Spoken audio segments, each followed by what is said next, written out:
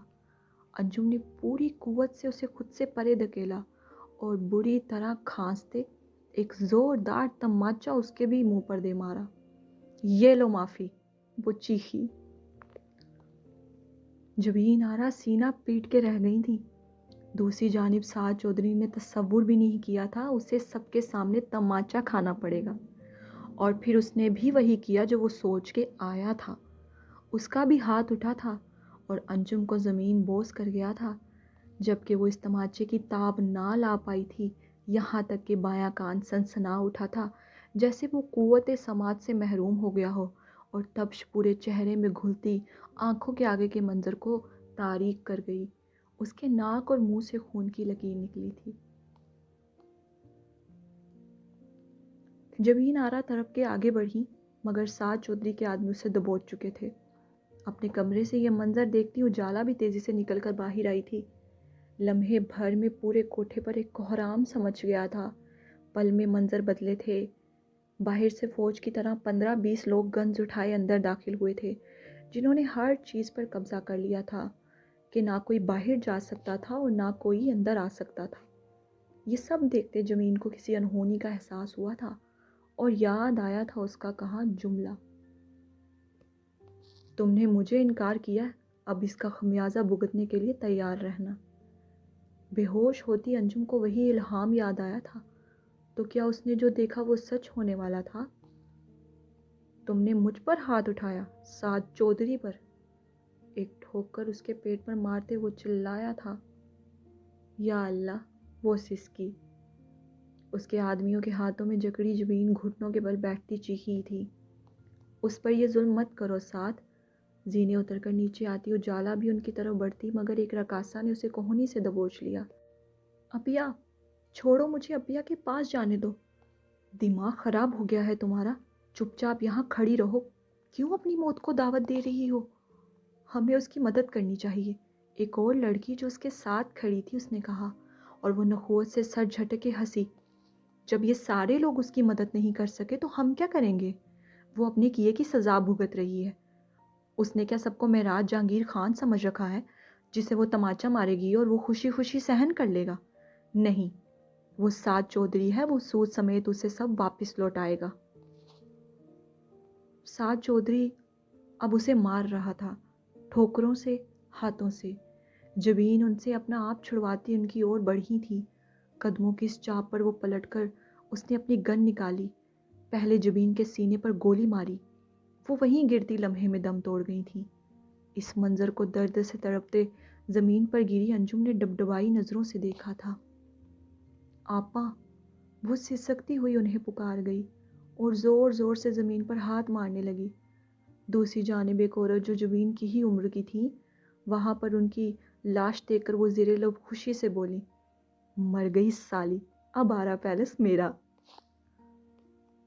اکثر آپ کے دشمن آپ کے پاس، آپ کے ساتھ رہ رہے ہوتے ہیں، وہ آپ کے قریب رہ کر آپ کی جڑیں کاٹ دینے کے خواہاں ہوتے ہیں اور آپ کو کبھی پتہ بھی نہیں چلتا۔ سعد چودھری گھٹنوں کے بل بیٹھتا انجم کے پاس جھکا اور اب اسے بالوں سے دبوچ کر چہرہ اپنے قریب کر گیا۔ میں تجھ پر تھوکنا بھی پسند نہیں کرتا، تجھے چھونا تو بہت دور کی بات ہے۔ اوقات ہی کیا ہے تیری، 2 ٹکے کی ناچنے والی؟ وہ پھنکارا۔ زخمی چہرہ لیے وہ خاموشی سے اسے سن رہی تھی۔ اس کے پاس کوئی جواب نہ تھا اسے دینے کے لیے، کیونکہ اپنے عمل سے وہ اس کے لفظ چھین چکا تھا، اور ایک سبق اسے سکھا گیا تھا کہ ہر کوئی تماچا برداشت نہیں کرتا، یعنی ہر کوئی میرا جہانگیر خان نہیں ہوتا۔ وہ ہلکا سا مسکائی اس درد میں، اور اس درد میں بھی اسے مسکاتے لب دیکھ کر وہ برداشت نہیں کر سکا تھا۔ اس نے نفرت سے اس کے بال دیکھے، لمبے گھنے بھورے بال۔ وہ ارد گرد دیکھنے لگا کہ ان کے لیے کیا سزا تجویز ہو سکتی ہے۔ وہ اسے مسخ کر دینا چاہتا تھا۔ اس کے اندر کا شیطان اسے اسی کام کے لیے ابھار رہا تھا۔ اور پھر اسے ایک لمبا سا سٹینڈ دکھائی دیا جس پر 3 لمبی موم بتیاں لگی تھیں۔ اس نے ایک آدمی کو اشارہ کیا جو فوراً وہ لے آیا تھا۔ یہ دیکھتے انجم کی دل دہلا دینے والی چیخیں اس آرا پیلس میں گونجی تھیں۔ نہیں، نہیں، وہ چیخ چیخ کر اپنا آپ اسے چھڑوانے کی کوشش کرنے لگی۔ سعد چودھری نے اس کے بالوں کو آگ لگا دی۔ نہیں، نہیں یا اللہ! وہ تڑپتی رہی اور اپنے ہاتھوں سے ان پر لگی آگ کو بجھانے لگی جو پل میں جلتے ختم ہونے لگے تھے، اور پھر وہ کولوں تک آتے لمبے بال آدھے سے زیادہ جل چکے تھے۔ یہ صرف اس کے بال نہیں جلے تھے، بلکہ ان میں انجم آرا کی روح اور وجود بھی جل کے خاک ہو گیا تھا۔ سعد چودھری پیچھے ہٹا تھا اور وہ وہی بے سدھ ہو کر گری تھی۔ اس نے اپنے بوٹ کی نوک سے مسل کر اس کے بالوں پر لگی آگ کو بجھایا۔ یہ جوتا وہ اس کے بالوں پر نہیں بلکہ انجم آرا کی آبرو پر گھسا رہا تھا۔ وہ آنکھیں میچے نیم بے ہوشی کی حالت میں بے جان پڑی رہی۔ یہ ظلم و بربریت اس کے دیکھے گئے الہام سے بھی بدتر تھے۔ اس کی زبان پر صرف ایک ہی ذکر تھا، اپنے پروردگار کا۔ دوسری طرف اس لڑکی کے بازو پر دانت گاڑتی اجالا واپس اوپر اپنے کمرے میں دوبارہ آئی۔ یہ منظر وہاں موجود سب لوگوں کے لیے المناک تھا۔ جسے رونا نہیں بھی آیا وہ بھی وہاں انجم اور جبین آرا کے لیے رو دیا تھا، سوائے چند ایک کے۔ ان کی دنیا پل میں اجاڑ دی گئی تھی۔ سعد چودھری نے اس آرا پیلس کی 2 اہم عورتوں پر حملہ کیا تھا۔ جبین آرا مر چکی تھی۔ اوندھی گھری خون میں لت پت انجم کے چہرے کا رخ سامنے جبین آرا کی پڑی لاش کی جانب تھا۔ وہ جھرنے کی مانند بہتے آنسوؤں کے ساتھ بے حس و حرکت پڑی انہیں دیکھ رہی تھی۔ تمام حواس کھونے سے پہلے سعد چودھری کے جانے کے بعد اس نے لوگوں کو اپنی طرف بڑھتے دیکھا تھا۔ جاری ہے۔ چلیں جی ڈیئر ریڈرز، قسط ہو چکی ہے مکمل۔ امید ہے آپ سب کو پسند آئی ہوگی۔ پڑھ کے اور سن کے رائے کا اظہار لازمی کیجیے گا اور میرے چینل کو سبسکرائب کرنا مت بھولیے گا۔ جلد انشاءاللہ حاضر ہوں گے ایک نئی قسط کے ساتھ۔ مجھے دے اجازت۔ اللہ حافظ۔